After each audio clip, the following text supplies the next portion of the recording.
So this is Flandrew again, comparing the original versus the remaster of Jedi Power Battles. So even from this, I can see that there's some graphical improvements on the one I just finished. Remember fist-fighting battle droids, harassing Jar Jar. That was in the original too. And impossible platforming, the new playing... Yeah, I think that's what holds it back mostly, is it's a jank-ass game. Star Wars Jedi... Or do you mean the Atari? Power Battles.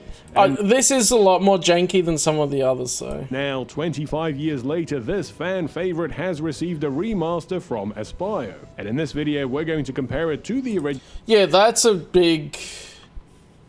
Credits 5. Oh, that's something. There, then, in the original, they must have had credits, as in you have a credit, one credit is a life, maybe? But you can see the big direct one-to-one graphical differences. Taking a look at what's... Yeah. I think if they had a bit more framing around the levels than just you load in and then you have an objective, would have been better. And there was only there were some cutscenes, but they were like 1 or 2 lines of a voice, not much. Changed, what's been added, and whether this is the remaster fans have been waiting for or a crushing disappointment. But first, let's set the scene. The original Jedi Power Battles came out on the PlayStation in 2000 as part of the Phantom Menace's video game Invasion. The game looked to retell the events from the movie with an emphasis on platforming and beat-em-ups and a bunch more playable Jedi. Now, that's interesting. Hang on, the character select is not how you select the characters in the remaster. But I kind of like... There's different styles to it. Jedi. Now, the original PlayStation version was criticized for its clunky controls and near impossible platforming. 6 months later, LucasArts would release a Dreamcast version which improved on the controls and platforming, in addition to overhauling the graphics, having a higher frame rate, and new unlockable characters. So that wasn't even as janky as the original. Damn! And 25 years later, this is the version that Aspire used as the baseline for the remaster. So, how well do they do? Well, just like all the greatest games, it starts with a mandatory license agreement before playing the opening cutscene. And just like a lot of modern remasters, this cutscene looks to have been upscaled post-render with AI. Wait, why did they change the lightsaber colors? Hold on a second there. It starts with a mandatory license agreement before playing the opening cutscene. And just like... They changed Mace's lightsaber to be purple in the new one. Why? Like a lot of modern remasters, this cutscene looks to have been upscaled post... And Plo Koon's is blue. ...render with AI. However, many of the lightsaber colors... And they changed Adi Gallia's to blue from her more interesting, unique red one. Why would they do that?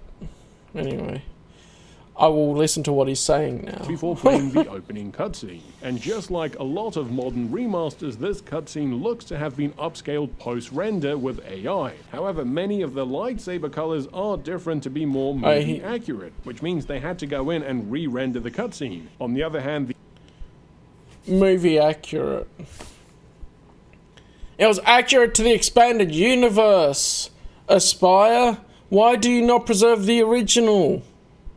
There was actually explanations for the different lightsaber colors in the expanded universe. I think she just appeared, well, I forget the actual story behind it, but she appeared with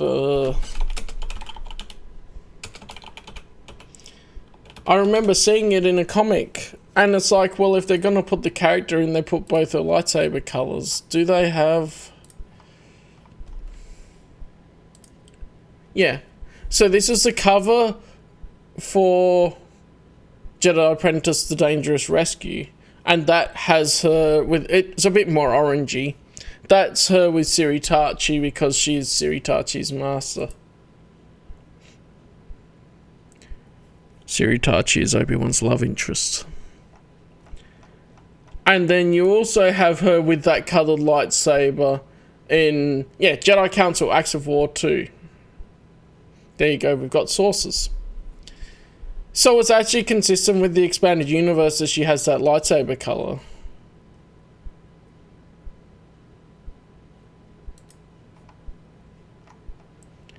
In the movies, do we actually see her lightsaber colour? They changed it because of TCW. Bet. They changed it because of TCW.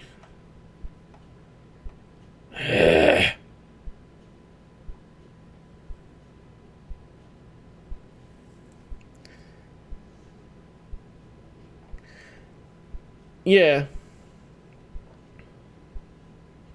Plo Koon's made sense. I think that was because at certain points he had swapped lightsabers with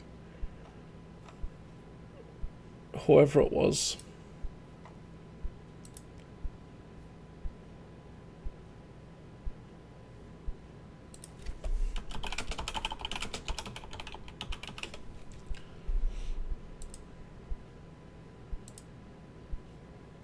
Yeah. Do we see a lightsaber though?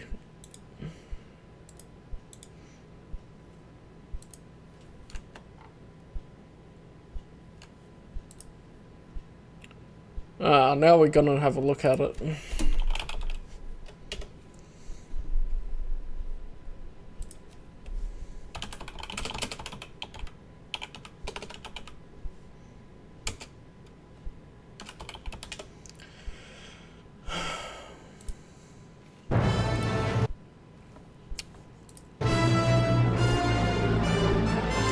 The clips are on YouTube.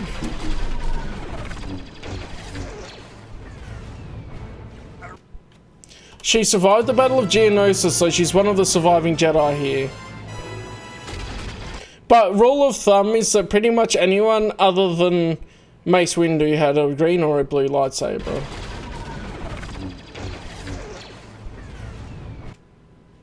There's Kit, there's Shark T, there's Liminara. Oh, that would be Mace. Around the survivors, a perimeter create.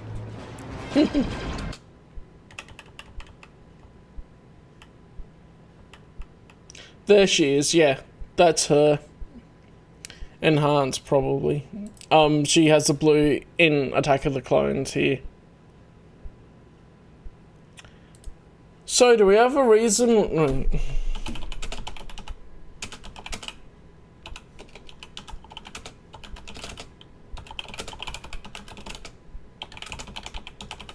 I'm gonna ask the other question around. No, okay. I'm just gonna see if they overview says something.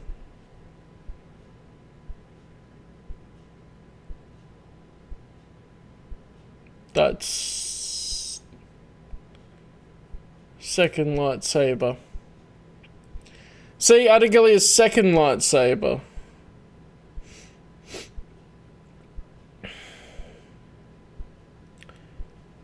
Yeah, so after losing her first lightsaber in the line of duty, Gallia created a second specialized lightsaber. There you go. 7. Expand a visual dictionary for the Phantom Menace. Boom. So the EU actually came up with a reason for it because the comics came out before the before Attack of the Clones, I'm pretty sure. Or it was around the same time. The famous startup menu image. So this actually means that as of Jedi Power Battles, they just put the options in because she did have both lightsabers, so it was a customization option.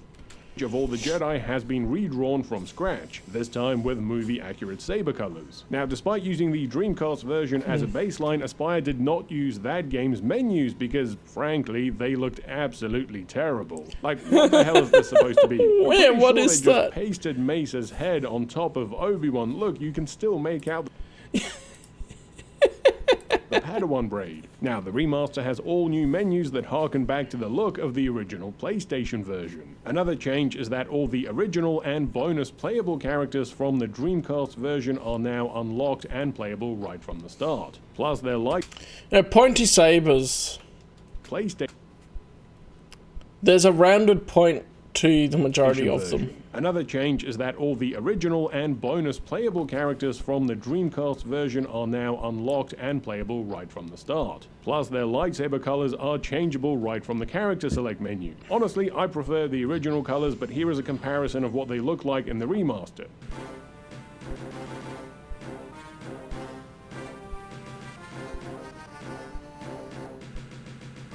See, the red lightsaber with Adi Galil looks really good. Another difference.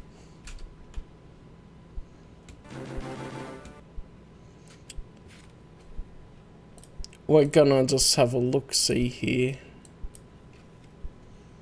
Enhance!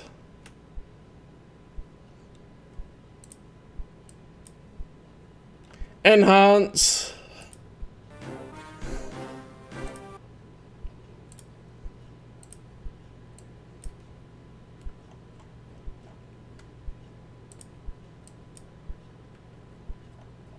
They're not really what I would call pointed, these ones.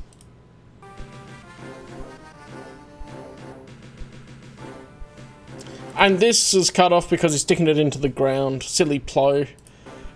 Another difference is that all of the campaign levels are also playable right from the start. And I think this is a pretty good decision as it allows players to skip some of the more frustrating levels and get more enjoyment out of the game. Yeah.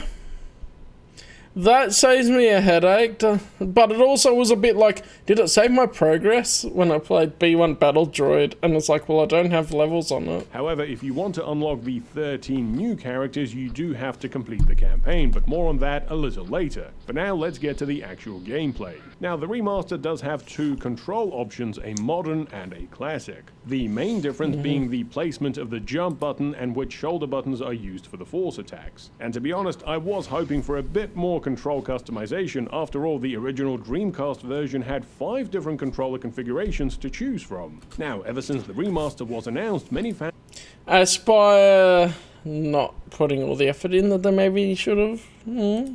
have expressed their hopes for adjustments to the gameplay, in particular to improve the notoriously challenging platforming sections. And if you're one of those fans, then I have bad news for you. This remaster is pretty much identical to the Dreamcast version when it comes to the combat and platforming gameplay. I mean, look, if all you played was the PlayStation version, then this is going to play way better than you remember. And I kind of feel like the developers were banking on most people not having experienced the Dreamcast version, because according to the figures that I found online, the PlayStation version sold over 1 million copies. It wasn't too bad. It was challenging, but it's like, well, if I can do it, you die a bit, and the platform is like, oh yeah, I misjudged the distance and whatever. But I didn't think it was especially terrible on the platforming compared to some games. Compared to the Dreamcast version, which only sold around 80,000. Now, another interesting tidbit about the lack of improvements over the gameplay actually comes from the folks at VG247, who asked Aspyr's director of production, Chris Bashar, about the lack of tweaking to the gameplay. His reply reads as follows: "This is a very heated debate for us at Aspyr. While yes, the mushrooms on the Boo are particularly tough to navigate, especially as a first-time player, the designers made these jumps with a very particular intent. If you Right, this part wasn't even bad. And you get used to the jumping. break down the jump mechanics, forward momentum doesn't apply on a double jump. This is very unique to Jedi power battles when compared to other contemporaries. If we were to alter jumps, or the jumping mechanics, the knock-on effect would start to remove the charm of the design. So read into that however you like." Yeah, when it's a remaster and something like that, especially for, this was the first time I played it, ever, I think it's good that they kept the original design. I think that's a good choice to make. Because when you start taking that away, you take away the original design and then you lose some of what was some of the charm, as it's being said. Okay, so the gameplay is still pretty much the same as the Dreamcast game, but what about the lives and save feature? What made some sections in the original game extra frustrating was the arcade-style lives and checkpoint system, which would become extra painful on two-player mode when both of you shared the same lives. Yeah. After the remaster's announcement, many fans asked for new difficulty options, a quick save mechanic, or even a rewind feature. Well, the remaster doesn't have any of those. Its two difficulty settings have been carried over straight from the original version, but the easy mode does now give you a few extra lives, but I am a bit disappointed that Aspyr didn't at least add a basic quick save feature for the fans that wanted it. Okay, what about... Or, how about they actually get it to work first, where on the level where you're having to protect the queen, when she dies, it sends you back to the checkpoint instead of all the way to the start of the level. I'm still salty about that. About the graphics? Well, this remaster uses the same models as the original, but upscales the original textures and rebakes the lighting. And of course, the game is now displayed at modern widescreen resolutions, and it runs at 60 frames per second, but the Dreamcast version already did that anyway. And just like a lot of modern remasters, the high resolutions and upscaled textures on original polygons can be a bit jarring on some of the levels, like the Naboo Swamp, where the background just looks like wallpaper. This does kind of make you realize that back in the day, the lower resolutions did a lot to hide the game's imperfections. Here is a comparison of some visuals from the original and the remaster. That, when you see it side by side, damn, that is such a difference.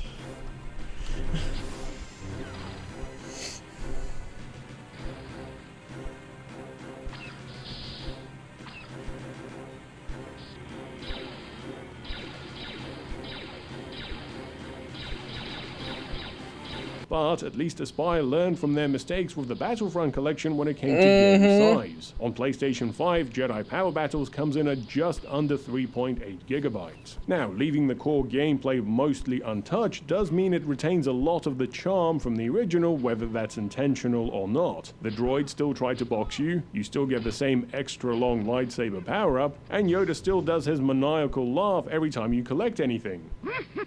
Yep, this is...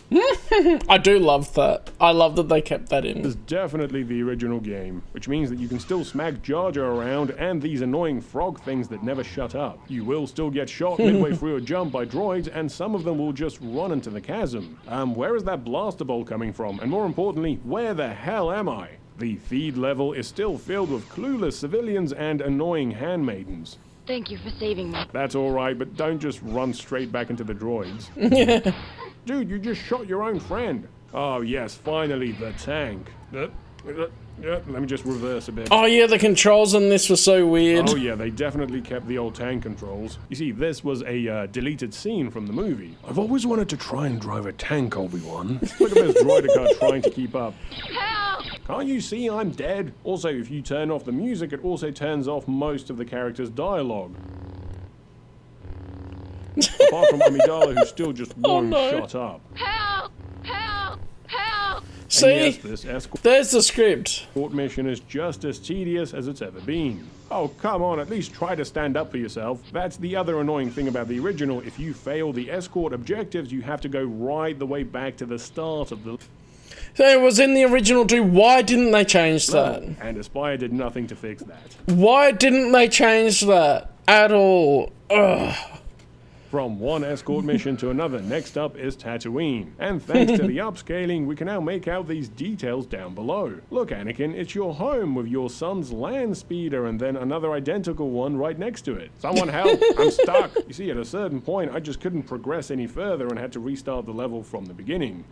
Oh, Jesus, how many of these things did Darth Maul have on his ship? Oh, God, I'm stuck again. Anakin, help! Oh, look, it's the Sarlacc pit, which also seems to have a health bar for some reason. So could you kill the Sarlacc? Ah, yes, the giant sand rat. Ah, poor thing, look at its little leg glitching. Wait, you haven't heard hyperdrive! Ah, f***. Yeah, some quick saving would have been nice right about now. Oh, I already found it before I went to him. I didn't even know he said that. Anakin, run! Tell him to take off. Anakin, run!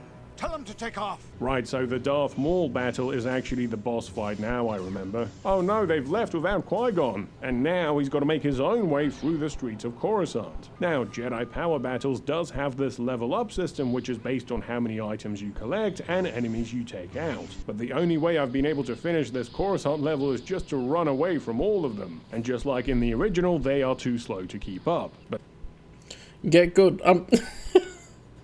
I did it. someone you can't run away from is the end-level boss, Street Thug Voldemort, who can teleport. So one of the big There's no context on why I can teleport. features of the original game was its two-player co-op mode, and I'm sure we can remember all the times we've spent trying to navigate the platforming with our friends. From the start, the remaster's marketing has placed a big emphasis on its co-op mode. Many fans were hoping that this would extend to online co-op, but unfortunately it's still only local multiplayer. But That can be remedied though, but it's still like, you're remastering it, why don't you make online connectivity for it?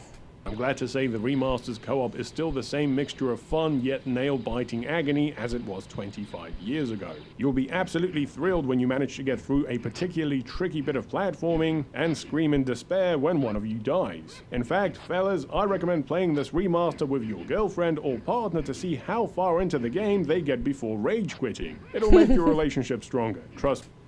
Alright, I'll take that on when that Make it happens. all the way to Darth Maul, well, you've got a keeper. Well, hello there. You like the look of my extra long saber? Would you look at the size of that battle droid? Why is everything on this f***ing planet trying to eat me? Now, the final level is still as relentless as you remember it. Yes, Darth Maul with his selection of Dragon Ball Z moves is very tough, but the real final boss is most certainly the platforming. From these rings, to the lasers, to the propeller blades, to the The problem I have with the propeller blades is there was no context that you had to destroy thing to stop them, the consoles. Like, I guess that's it, and I look it up and check. tiny rams with more lasers, and of course the remaster still retains the fall damage from the original. Although you can still fall to your death and collect a checkpoint at the same time like I accidentally did in this section. Now that's failing into success. But I will admit having these Task extra failed few lives successfully. does make quite a big difference in this level. And just like the original, if you smack Darth Maul enough times, you'll have enough and just willingly jump into the big hole. Also, He did do that after I shot him enough. just like the original, the remaster has a few bonus modes, only this time they are unlocked from the very start. And these are best enjoyed in co-op play. We've got the carpal tunnel inducing Kadu race, the droidica roly-poly that has you kill all the royal guards in the palace, and of course this Gungan roundup game that's really just a thinly veiled excuse to abuse poor Jar Jar. Yeah. Plus, there is also a survival challenge mode that lets you unlock the ultimate saber. The remaster also introduces a few new additions that can be activated via codes like big head mode, small mode, and the ability to damage the other player, as if the game wasn't hard enough. But the biggest new addition to the remaster is the 13 new characters which are unlocked once you complete the campaign. But here's the thing, they say new when in fact these are just existing NPC enemies from the campaign, and they were already playable in the VS Battle mode on the Dreamcast version, so the term new is used a bit loosely here. Now, They love doing that in marketing things, don't they? They're new to be playable for the campaign. nevertheless, let's quickly go through them. We've got the blue battle droid that knows MMA, the rifle droid with the bazooka, the flamethrower droid, the droidicas, and naturally they roll around, but they're also surprisingly agile. Look at them bouncing around the platforming stages. Plus, they also throw hands. cool. And they can ride the speeder sideways. We've got the two Tuskens, they're pretty boring. The Weequay, who I'm pretty sure is just a reskinned Padme. The Ish-Tib and Rhodians are also pretty basic. The Voldemort fella, who uppercuts everyone, but he can't teleport. Now, the Gungan Guard is actually pretty good with his different spike attacks. And Jar Jar is just a reskinned Gungan Guard. But yes, you can use him to beat the shit out of Darth Maul. Look, Look at that. The master punishing the apprentice. Doesn't want it. Hey, come back. However, my favorite unlockable is this loader droid, which can be unlocked via a code. That's right, you can play him in every level. Wait, you and can? If you're struggling with platforming, then just use the loader droid. Look at him gracefully take on the final level. Unfortunately, playing as him does result in some of the droids walking on air. He can even ride the bike, somehow. Oh, and finally, the PlayStation controller colors do change based on the character's lightsaber, which is a nice touch. And Oh, so that's neat. there we have it, the original Jedi power battles compared to the remaster. So, did we get what we wanted? Well, it really depends on what you wanted from this remaster. If, like me and many others, you grew up with the PlayStation 1 version, this remaster is going to feel leagues above that. But if you have the Dreamcast game, there's really not that much new stuff apart from some visual upscaling and everything being unlocked from the beginning. Now, don't get me wrong, it's great to finally have a way to play Jedi power battles on modern hardware. And the game is still fun to play despite its jank and frustrating platforming. However, I can't help but feel like the developers could have added a bit more to this remaster, in particular when it came to the quality of life improvements. But that's just my take. Please let me know your thoughts on the Jedi Power Battles remaster in the comments below. Are you happy with it? And what do you think should have been added or changed? As always, thanks for watching. So I think that seems to be the thing with Aspire, is a lot of the remasters are like, oh, they could have gone that step more for quality of life updates and changes and that kind of thing. And I have no idea why they changed the lightsaber colours from the original, because that just made it interesting. But it is good they didn't remove the old lightsaber colours from the game. That would have been really bad. Please consider supporting me on Patreon, and a big thanks to my existing patrons. If you've enjoyed this video, then please remember to like, subscribe, and hit the bell. Thanks for watching, and I'll see you next time. And yeah, the textures just being upscaled, I think if they'd not just upscaled it, then the textures would look that bit better. Because it's like, yes, you play it on modern consoles, but it still looks like an old game. And all of that. And he's got... Yeah, I watched a comparing every version of Jedi Power Battles, one he did before the remaster came out. So yeah. And I find it weird that they don't put remaster in the title, they just call it the name. But anyway. There we go. Jedi Power Battles. I think in the end it was still pretty fun. You could see the jank in that. It would be fun to play with other people. It is annoying that it's only local co-op, so you'd have to use third-party software to facilitate online for that. That does exist, but it's like, well, should you really have to? I don't think so.